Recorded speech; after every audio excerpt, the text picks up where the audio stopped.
ঋষিবরের ধ্যান ভঙ্গ হয়েছে।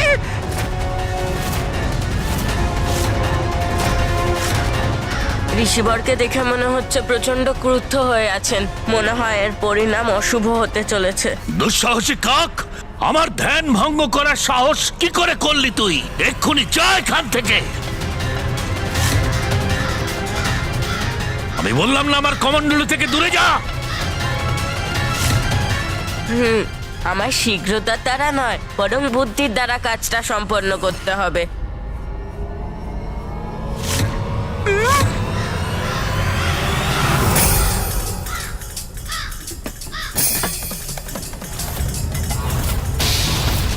এই কাকটার এত দুঃসাহস, আমার কমণ্ডলুর জল খেতে চাইছে।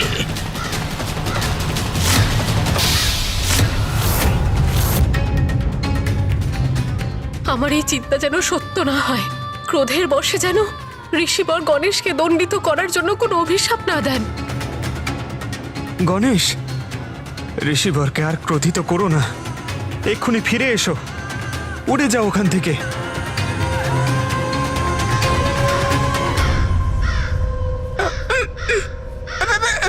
প্রভু সংকটে আছেন, ওনার সাহায্যের জন্য আমাকে কিছু একটা করতেই হবে।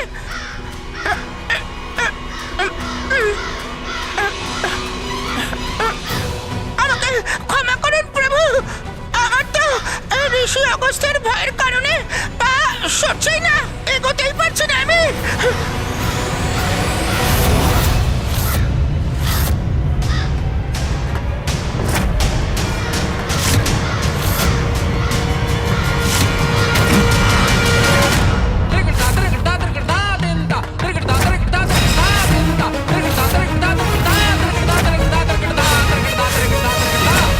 যা যা এখান থেকে।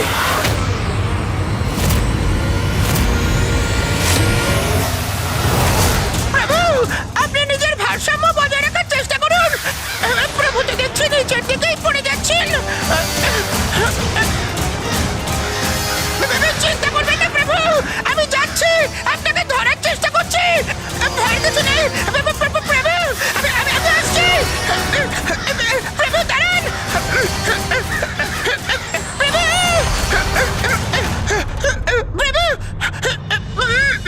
ঋষিবরের এক প্রহারে আপনি তো কার্য সম্পন্নই করতে পারলেন না। আপনি সুরক্ষিত আছেন প্রভু? হ্যাঁ মুশিক মশাই, আমি সুরক্ষিত এবং কুশল। যা হয়েছে তাতে ঋষিবরের কোনো দোষ নেই।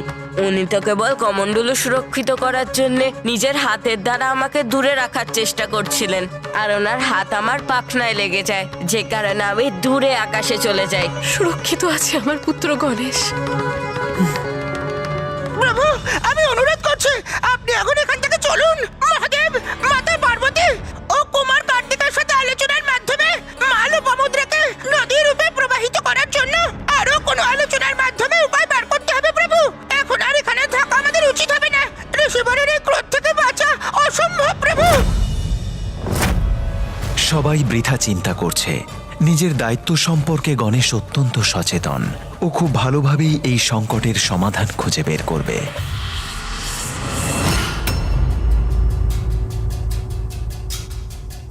এবার কাকটা দূরে চলে গেছে, আমি পুনর্বার ধ্যানস্থ হতে পারি।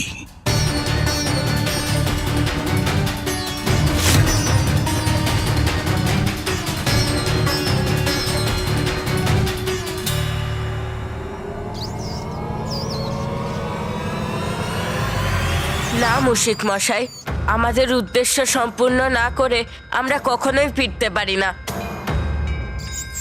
পরিস্থিতি কঠিন, ঋষিবরের ক্রোধ সবাই জানেন, কিন্তু পরিস্থিতির ভয় আমরা তো পিছিয়ে যেতে পারি না, তাই না মুশিক মশাই? যতক্ষণ না মা লোপামুদ্রা কাবেরী নদী রূপে ঋষিবরের কমণ্ডলী থেকে মুক্তি না পাচ্ছেন, আমরা এখান থেকে ফিরতে পারবো না। যেই পরিণামে হোক না কেন, আমি তা গ্রহণ করব। আর এই জন্যে আমি পুনরায় প্রয়াস করব মুশিক মশাই।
কাক, তুই আবার চলে এসেছিস? সরে যা, সরে যা, সরে যা আমার কমণ্ডলু থেকে। তুই নিজের সুরক্ষা নিয়ে একদম চিন্তা করছিস না। এবার কিন্তু তোর ভীষণ ভয়ঙ্কর পরিণাম হবে।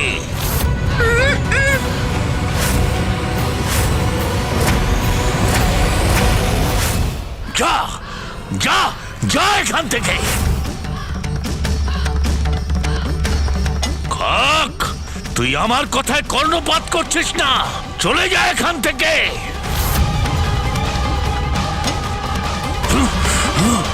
যা যা, আমার কমণ্ডলু যদি স্পর্শ করিস তাহলে কিন্তু ভয়ঙ্কর পরিণাম ভোগ করতে হবে তোর। যা এখান থেকে, যা। আমার কমণ্ডলু!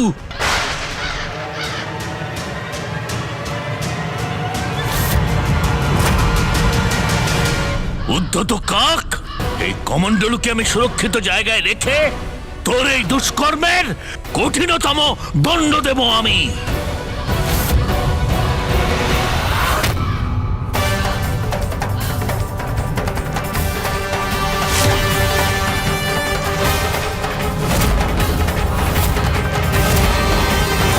আমার কমণ্ডলুর ওপর বসবার দুঃসাহস কি করে করলি তুই? যা এখান থেকে, যা যা। কাক যে অত্যন্ত জেদি সেটা সবাই জানে, কিন্তু তোর জেদ খুব সাধারণ নয়। এতটা সাহস তো কোনো সাধারণ কাকের হবে না। আমায় ক্ষমা করবেন ঋষিবর, কিন্তু এই কমণ্ডলুকে তো ফেলতেই হবে, আর এটা ফেলবেন আপনি। তোর আমার এই কমণ্ডলুর উপর বসাটা মোটেই উচিত নয়। যা যা এখান থেকে, যা যা যা বলছি, যা যা যা।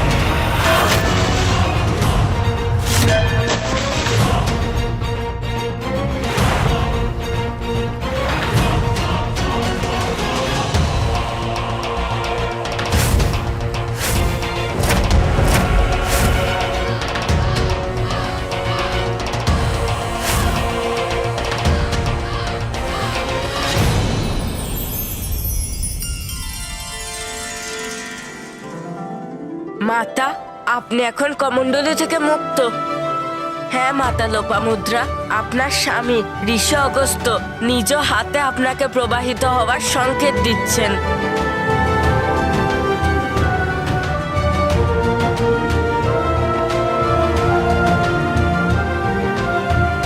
আপনি নিজের স্রোত প্রবাহিত করুন মাতা। প্রণাম মাতা লোপামুদ্রা।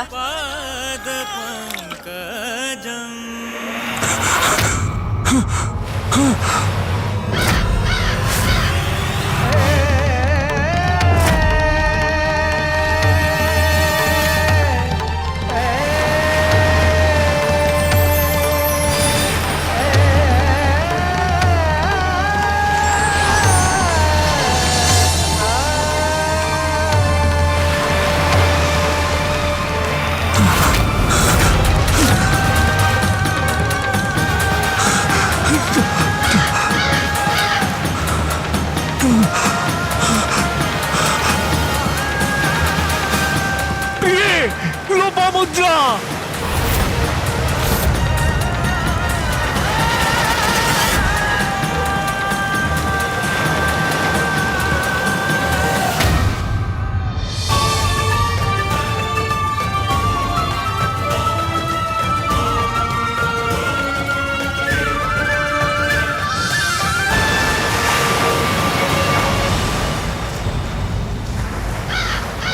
বড় অনর্থ কি করে করলি তুই? প্রভু, এবার আপনি ঋষিবরের ক্রোধ থেকে কিভাবে রক্ষা পাবেন? হ্যাঁ? দুষ্ট কাক, দাঁড়া, আমি তোকে অভিশাপ দিচ্ছি। ঋষিবরের ক্রোধ চরম সীমায় পৌঁছে গেছে।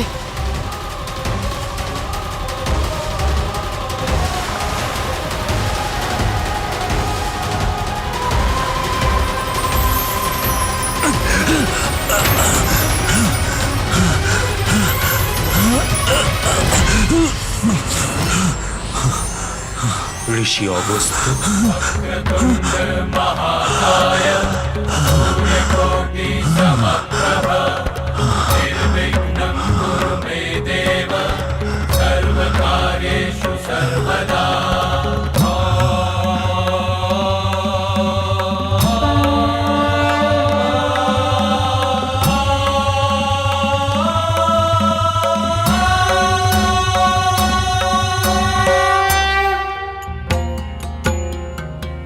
প্রণাম প্রভু গণপতি মহারাজ, প্রণাম প্রথম পূজ্য গণেশ।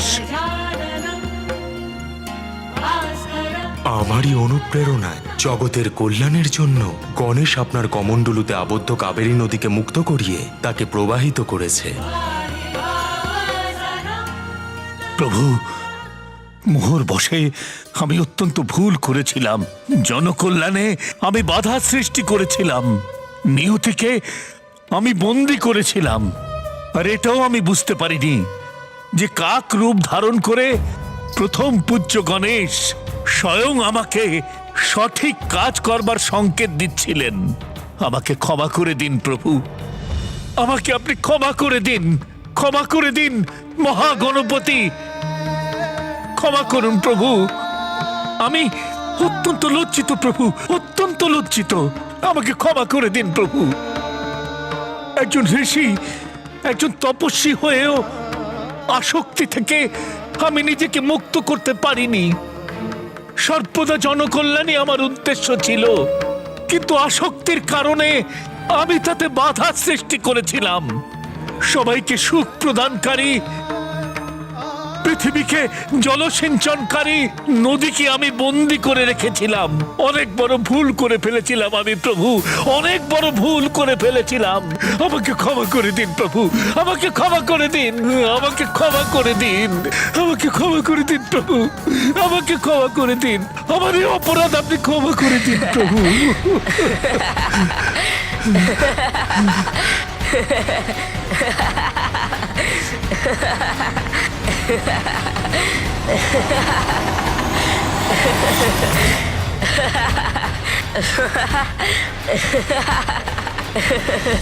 আপনি আমার ভুলের জন্য হাসছেন প্রথম পূজ্য গণেশ, এটাই ঠিক। আমার এইরকম ভুলের পরিণাম এটাই হওয়া উচিত। ঋষিবর, আপনি এখন যা করছেন তা দেখে আমার সেই সময়ের কথা মনে পড়ে গেল, যখন মামা শ্রীহরি নারায়ণ আমার সামনে উঠবোস করে আমায় হাসিয়েছিল। তাই আমি আজ বিধান দিচ্ছি যে আমার সামনে যে এই দুটি ক্রিয়া করবে, আমি তার সকল মনস্কামনা যত শীঘ্র সম্ভব পূর্ণ করব।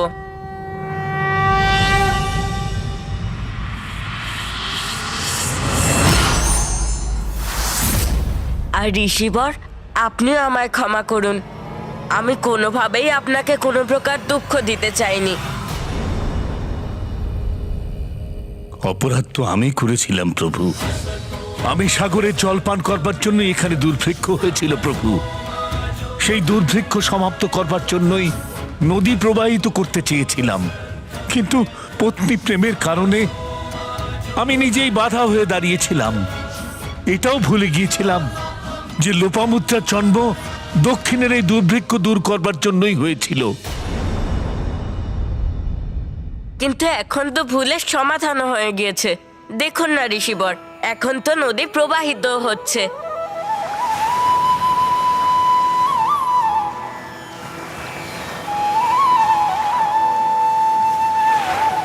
এত পবিত্র জল, এত সুন্দর প্রবাহ, ধন্য ধন্য প্রভু।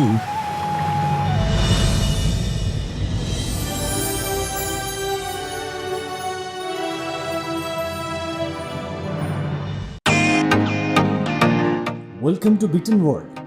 How may assist you? নতুন ফ্ল্যাটের জন্য একটা স্ট্যান্ড ফ্যান আর কুলার নেব। এই পচা গরম থেকে একটু স্বস্তি চাই। বাজার চলতে সব ব্র্যান্ড তো আর ভরসাযোগ্য নয়। তার জন্য তো আমাদের ফ্যান আছে, all purpose bullet table fan, ceiling fan. আমাদের সিলিং ফ্যান কিন্তু 30 মাসের ওয়ারেন্টি সহ পাওয়া যায়। আছে ফারাটা 2 বছরের ওয়ারেন্টি, 17 থেকে 20 মিটার এয়ার ফ্লো, মধ্যবিত্তের সাধ্যের মধ্যে একমাত্র ভরসাযোগ্য ব্র্যান্ড বিটেন। আমাদের কুলারের কিন্তু অনেক range, 45 litres, 50 litres, 70 litres, 90 litres, 110 litres. Honeycomb সহযোগে বিটেনের সব কুলারের ওয়ারেন্টি 1 বছর। চেনা হাওয়ায় অচেনা অনুভূতির জন্য একমাত্র আদর্শ বিটেন। গরমে স্বস্তি পেতে বিটেনের ফ্যান হোক বা কুলার, আজই আনুন বাড়িতে। Beaten, digitally years.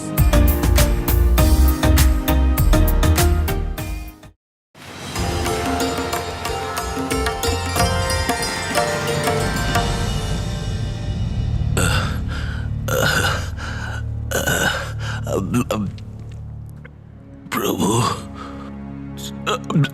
জল, প্রভু, কৃপা করুন, জল।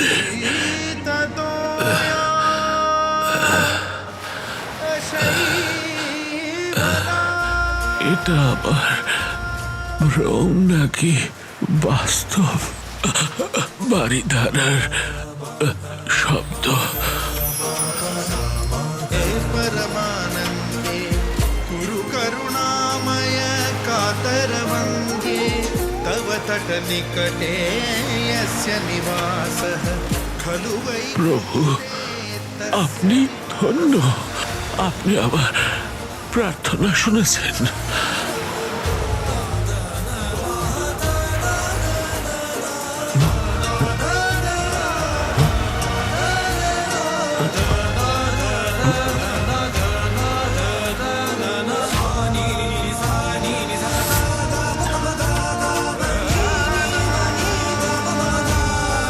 এই নদীর জল পান করে তো তৃপ্ত বোধ করছি।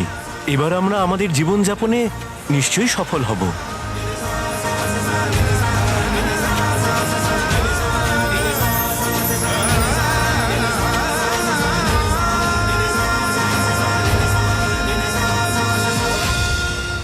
জলে পরিপূর্ণ হয়ে গেল আমাদের জীবন। এখন আর কোনো অভাব রইল না আমাদের জীবনে। এই জলধারার জন্য আমাদের জীবন সুখ সমৃদ্ধিতে ভরে উঠল।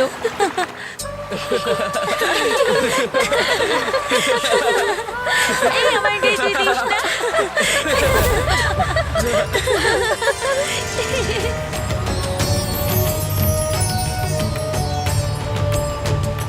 ধন্য কাবেরী নদী, আর ধন্য বিঘ্নহর্তা গণেশ, যিনি আমার মোহ দূর করেছেন, আমার সত্তাতে আসায় বিঘ্ন থেকে আমায় উদ্ধার করেছেন, আর লোপামুদ্রাকে কাবেরী নদীর রূপে মুক্ত করেছেন।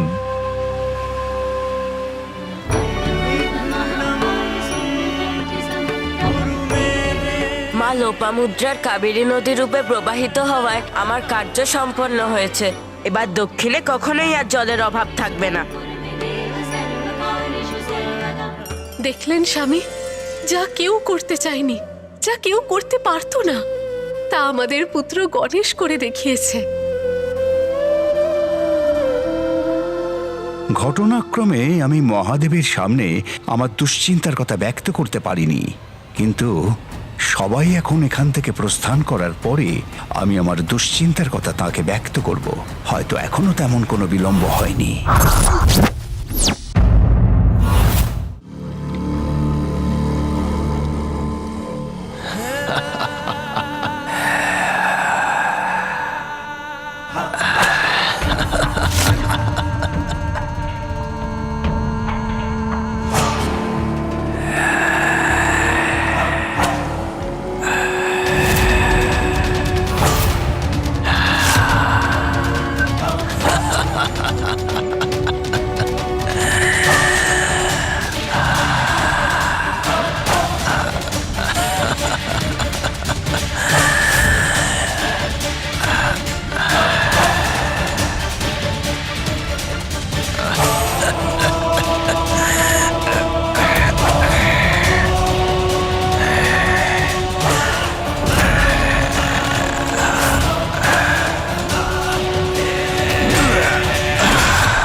তোমার এই ক্রীড়া মনোরঞ্জন করছে ঠিকই, কিন্তু এর শেষ তোমার মৃত্যুর সাথেই হবে।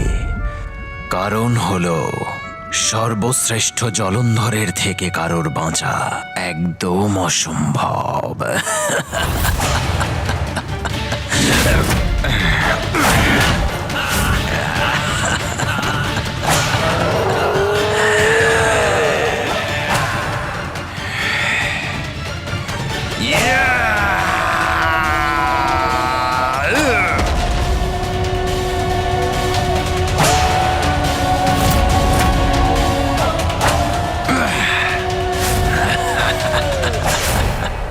Yeah!